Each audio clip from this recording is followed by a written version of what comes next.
साथियों नमस्कार, मैं हरिश्चंद्र बर्णवाल इस वीडियो में आप सभी का स्वागत करता हूं। दोस्तों, इस समय पूरे देश की हेडलाइन में या तो केंद्र सरकार से जुड़ी खबरें हैं या कांग्रेस से जुड़ी खबरें हैं या फिर कॉकरोच जनता पार्टी से जुड़ी खबरें हैं। लेकिन असली खबर दोस्तों पश्चिम बंगाल से आई है और गजब की खबर आई है। शुभेंदु अधिकारी उनकी प्रचंड जीत दिखाने जा रहा हूं दोस्तों। भाई बहुत सारे मॉडल चलते हैं और भारतीय जनता पार्टी के जितने भी मुख्यमंत्री हैं वो कुछ ना कुछ नया करने की कोशिश करते हैं। उसमें अड़ंगा भी डाला जाता है, उसमें कोर्ट कचहरी तक भी मामला जाता है। लेकिन शुभेंदु अधिकारी के मॉडल को जरा ध्यान से देखिए दोस्तों, तो आपको समझ में आएगा कि इसमें किस प्रकार से काम चल रहा है और किस तरीके से शुभेंदु अधिकारी सरकार अपने हिसाब से आगे बढ़ रही है, काम कर रही है और अदालतों में भी जीत हासिल कर रही है। प्रचंड जीत दोस्तों। हालांकि आपने अभी कल परसों में देखा होगा कि टीएमसी की बहुत बड़ी जीत हो गई, वो भी एक बड़ा फर्जीवाड़ा। वहां पर भी आपको मैं दिखाता हूं कि किस तरीके से शुभेंदु अधिकारी की जीत हुई है। ये कौन सी प्रचंड जीत है दोस्तों, इसमें कई सारे मामले हैं। ये जो वंदे मातरम वाला मामला है ना, मुझे कभी कभी लगता है कि कहीं गांधी परिवार शुभेंदु अधिकारी जो काम कर रहे हैं उससे चिढ़ करके तो कहीं ऐसा फैसला नहीं किया है कि अब हम दो ही स्टैंजा गाएंगे वंदे मातरम का। कहीं ऐसा तो नहीं है। मैं पूरी कहानी देखिएगा दोस्तों, मेरा निवेदन है आप जरूर कमेंट कीजिएगा। देखिए, कोई सरकार अगर अच्छा काम करती है दोस्तों तो उसकी सराहना भी की जानी चाहिए, बताना चाहिए कि ये देखिए ये किस प्रकार का मॉडल है। तो आपके कमेंट की प्रतीक्षा रहेगी दोस्तों। आप सभी को जय सिया राम। इसी कमेंट और अभिवादन के साथ शुरू कीजिएगा। सबसे पहले मैं आपको कुछ विंडो दिखाता हूं दोस्तों। ये 3 विंडो है। भाई कांग्रेस पार्टी ने वंदे मातरम का 2 फाड़ कर दिया फिर से। एक तो आजादी से पहले और अब फिर से कर दिया जब संसद ने कानून बनाया। ध्यान रखिएगा, किस लिए? मुस्लिम तुष्टीकरण के लिए ना।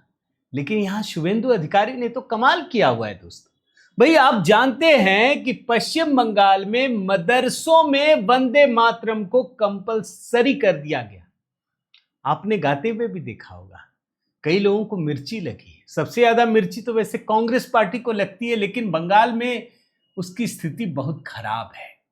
अब यहां पर सारे लोग चले गए हाई कोर्ट। मैं दिखा चुका हूं, सिर्फ याद दिला रहा हूं दोस्तों। हाई कोर्ट ने क्या कहा था? क्या आसमान फट पड़ेगा?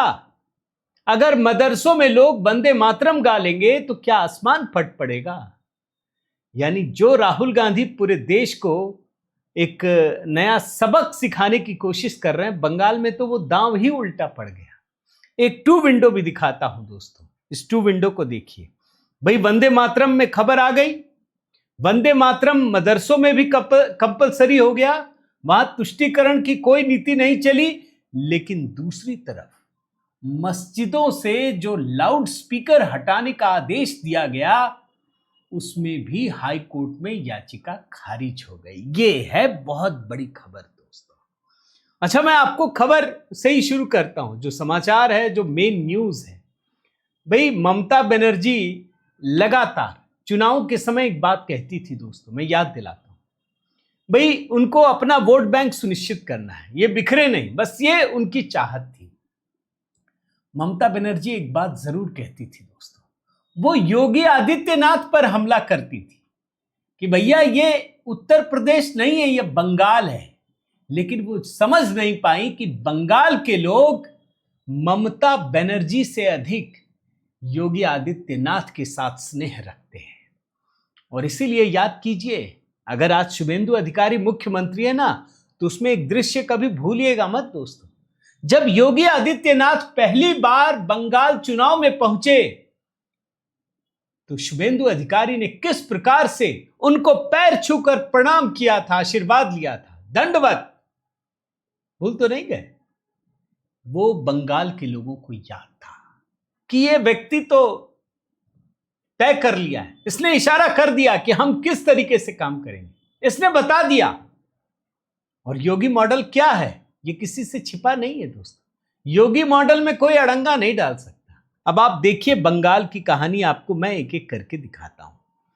भाई ये खबर आ गई कि बंगाल में जो मस्जिद है वहां से 4000 लाउड स्पीकर हटा दिए गए। ये खबर तो आई थी ना, 4000 लाउड स्पीकर। बड़ा बवाल मचा। अब बहुत सारे लोग तो बोल ही नहीं पाए, लेकिन सबसे ज्यादा मिर्ची किसको लगी? ममता बनर्जी की टीएमसी को लगी। और बाकायदा दोस्तों हाईकोर्ट पहुंच गए कल्याण बनर्जी। वहां जाकर के कई सारे तर्क दिए गए। ये थोड़ी कुछ दिन पुरानी है। अब आप देखिए इस समय की लेटेस्ट खबर यह है दोस्तों कि जो याचिका डाली गई थी कोलकाता हाईकोर्ट में, उसे कोलकाता हाईकोर्ट ने खारिज कर दिया है। हाईकोर्ट ने क्या कहा? हाईकोर्ट ने यह कहा कि याचिका में जो आरोप लगाए गए हैं वो अस्पष्ट हैं, उसके समर्थन में कोई ठोस सामग्री पेश नहीं की गई है। 2 जजों की खंडपीठ थी दोस्तों, एक कार्यवाहक मुख्य न्यायाधीश तपव्रत चक्रवर्ती और दूसरे न्यायमूर्ति अतारूप बनर्जी। इन्होंने सुनवाई की। याचिकाकर्ता की तरफ से दावा किया गया कि पुलिस अधिकारी मस्जिद कमेटियों के साथ बैठकर उन्हें मौखिक रूप से लाउडस्पीकर हटाने के लिए कह रहे हैं। हालांकि राज्य सरकार ने कहा कि भाई हमने तो कोई निर्देश दिया नहीं। अब वकील क्या बोले मैं जरा आपको बताता हूं।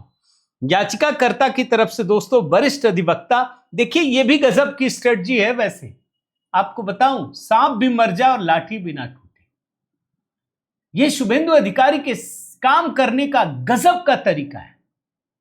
वकील ने क्या कहा दोस्तों? वरिष्ठ अधिवक्ता कल्याण बंदोपाध्याय, उन्होंने दलील दी कि मस्जिदों के प्रतिनिधियों को कथित तौर पर मौखिक निर्देश दिए गए हैं।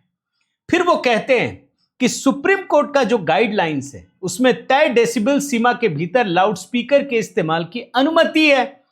वकील ने पीआईएल की सुनवाई को सामान्य सिविल और आपराधिक मुकदमे की तरह देखने पर भी आपत्ति जताई। फिर ये भी कहते हैं कि पीआईएल में शुरू में ही सब कुछ साबित करने की जरूरत नहीं पड़ती। यह वकील ने कहा है दोस्तों। उनका तर्क था कि पीआईएल का मकसद शिकायत और जनहित के मुद्दे को अदालत के सामने लाना है, न कि इसे सामान्य पक्ष विपक्ष वाले मुकदमे की तरह देखना। उसके बाद कोर्ट ने कुछ सवाल पूछा दोस्तों। कोर्ट ने राज्य सरकार से पूछा, क्या पुलिस अधिकारियों और मस्जिद प्रतिनिधियों के बीच ऐसी कोई बैठक हुई थी? कोर्ट के सवाल का जवाब किसने दिया? एडवोकेट जनरल ने। उन्होंने इनकार किया। राज्य की ओर से कहा गया कि याचिका में यह स्पष्ट ही नहीं किया गया है कि यह निर्देश किस पुलिस अधिकारी ने दिया है। पूछा कि कोई दस्तावेज तो दिखाइए, कुछ दिया है क्या, जरा दिखाइए तो। बोला नहीं है। तो कहां से आप लेकर आए? बोल मीडिया रिपोर्ट है। अब राज्य सरकार ने घेर लिया। क्या आप मीडिया रिपोर्ट के आधार पर आए? कथित कार्रवाई हुई है, कोई सबूत नहीं है, किसी कमेटी ने आकर के कहा है क्या? फिर राज्य जो अधिवक्ता है कल्याण, वो कहते हैं कि भाई हम आपको सबूत पेश करें शुरू में ही, ऐसा जरूरी नहीं। ये मैंने आपको बताया। वकील ने यह भी सवाल उठाया कि राज्य बार बार क्यों ये पूछ रहा है कि इमाम या मस्जिद कमेटी के सदस्य खुद अदालत में क्यों नहीं आए।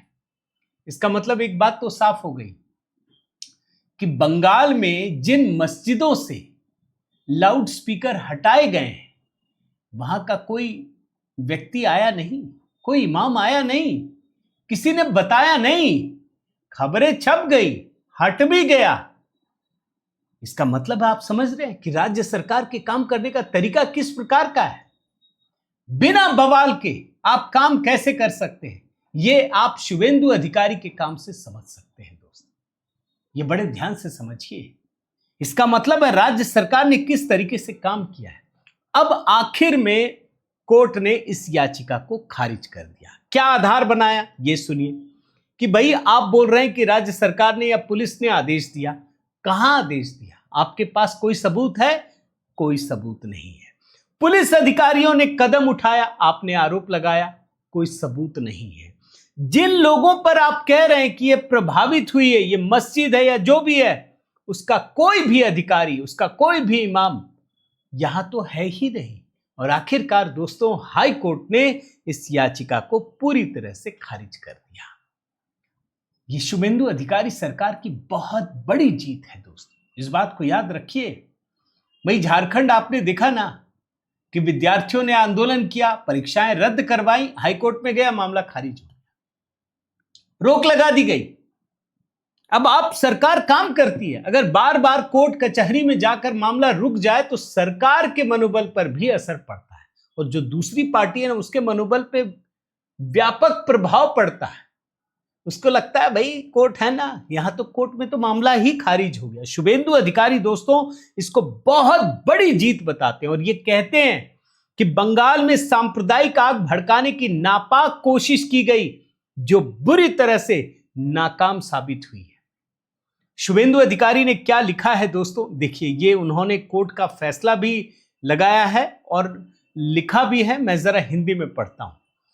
पश्चिम बंगाल में सांप्रदायिक तनाव की आग भड़काने की नापाक कोशिश बुरी तरह से विफल हो गई है। मस्जिदों और अन्य धार्मिक स्थलों से लाउडस्पीकर जबरन हटाए जाने को लेकर पुलिस की ज्यादती का आरोप लगाते हुए दायर की गई जनहित याचिका को कलकत्ता हाईकोर्ट की माननीय खंडपीठ ने खारिज कर दिया है।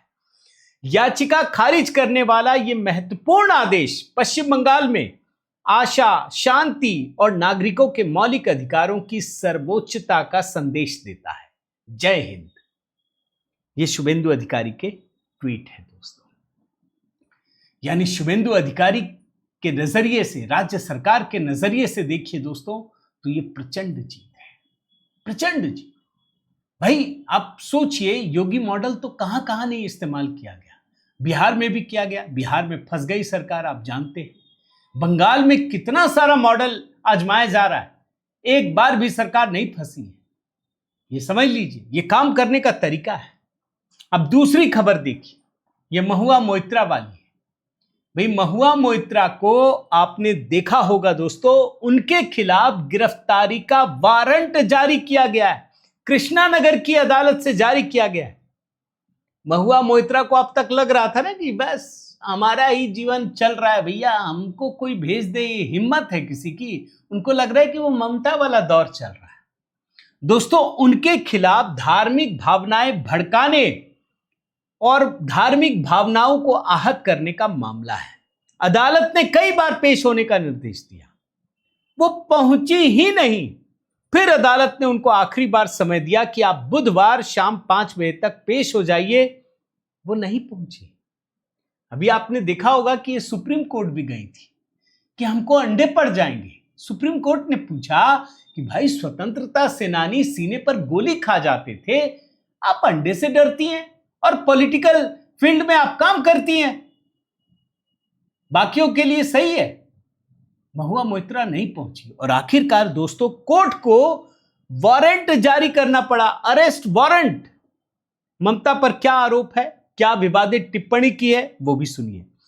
कृष्णा नगर की कोर्ट में एक केस फाइल किया गया है और इसमें फिजिकली पेश होने का ऑर्डर दिया गया था। इसमें क्या आरोप है मैं बताता हूं दोस्तों। भारतीय सेना के जवानों, उस पर गंभीर टिप्पणी करने का आरोप है। गृह मंत्री अमित शाह का अपमान करने वाले कमेंट, हिंदुओं की तुलसी माला और मुस्लिम समुदाय के हिजाब के बारे में भी विवादित टिप्पणी की है। यह सब किया, ये सारे आरोप हैं जिस पर अदालत में उसे समन किया गया था, वो नहीं पहुंची। इनको लगता है क्या है कि इनके पति देव बड़े वकील हैं तो सब कुछ में बचा लेंगे, कुछ नहीं होगा। आप गलत काम करेंगे और आपको लगेगा कि हर बार आप बच जाएंगी, ऐसा होता नहीं है। और इस बार तो देखिएगा दोस्तों, ये चुनाव भी नहीं जीत पाई। तो ये दूसरा झटका और शुभेंदु अधिकारी सरकार के लिए ये दूसरी जीत है। एक फर्जी जीत की बात बताता हूं दोस्तों, टीएमसी की फर्जी जीत। जरा इस खबर को पढ़िए, बहुत सारे लोग चौंक गए, ये है क्या, ये कौन सी खबर है भाई, क्या लिखा है। बंगाल में सीएम शुभेंदु अधिकारी को पहला बड़ा झटका, टीएमसी को इस चुनाव में बम्पर जीत। हम लगा अभी तो सरकार आई है, अभी तो शुभेंदु अधिकारी मुख्यमंत्री बने, इतनी जल्दी लोगों की नजर से गिर गए क्या। खबर क्या मैं पहले बताता हूं। खबर यह है दोस्तों, जो इसमें लिखा है मैं पढ़ता हूं। विधानसभा चुनाव के बाद टीएमसी के लिए पहली बार एक खुश करने वाली खबर सामने आई है। 23 सीटों में चुनाव हुआ, 15 सीट टीएमसी ने जीत ली। मैंने देखा कहां का चुनाव है भाई, पश्चिम बंगाल बार काउंसिल का चुनाव। 23 सीट है, सारे उम्मीदवार हैं। टीएमसी 23 में से 15 सीटें जीत गई, भाजपा 22 सीटों में से 3 सीटें, लेफ्ट 12 सीटों में से 3 सीटें और कांग्रेस को 2 सीटें मिली। बहुत बड़ी जीत है। हमें भी लगा। जानते हैं इसमें फर्जीवाड़ा क्या है? ये जो चुनाव हुआ ना दोस्तों, ये बंगाल चुनाव से पहले हुआ था। जी हां, बंगाल चुनाव से पहले हो गया था।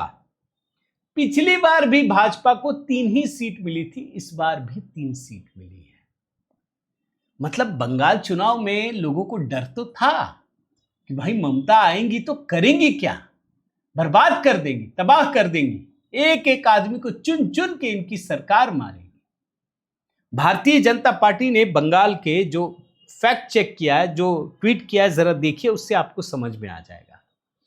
टीएमसी की, मैं हिंदी करके पढ़ रहा हूं दोस्तों, टीएमसी की हालिया सोशल मीडिया पोस्ट हवा में से जीत गढ़ने की एक और कोशिश है। ये 4 मई के बाद का चुनाव नहीं है, संबंधित मतदान जनवरी में हुआ था। 4 मई के बाद नहीं, जनवरी में। पश्चिम बंगाल बार काउंसिल का भी चुनाव नहीं है, यह दक्षिण 24 परगना में अलीपुर कोर्ट बार एसोसिएशन का चुनाव है। सिर्फ एक जिले में बार एसोसिएशन का, सिर्फ एक जिले में। अब ये भाजपा के हैंडल ने लिखा है कि असली मतदान अगर 4 मई के बाद होता तब पता चलता। अब जनवरी में जो एक मतदान हुआ है उसको फर्जी तरीके से ये गढ़ रही हैं कि ये शुभेंदु अधिकारी सरकार की हार है। अब आप खुद तय कीजिए दोस्तों कि ये किस तरीके से नैरेटिव गढ़ने वाले लोग हैं, और झूठा नैरेटिव। लेकिन ममता बनर्जी की मुश्किलें कम नहीं हो रही हैं। कुछ और उदाहरण देता हूं दोस्तों। लेटेस्ट खबर, आप भूल तो नहीं गए, ईडी की टीम पहुंची थी आईपैक के दफ्तर में। ममता बनर्जी को पता लगा, भागे भागे पहुंची, सारा फाइल लेकर भाग गई। उनको लगा कि हम तो मुख्यमंत्री हैं, जीवन भर रहेंगे, कैसे कोई कुछ कर लेगा, यही सोच रही थी ना। अब देखिए दोस्तों, इस मुद्दे पर सुनवाई हुई है।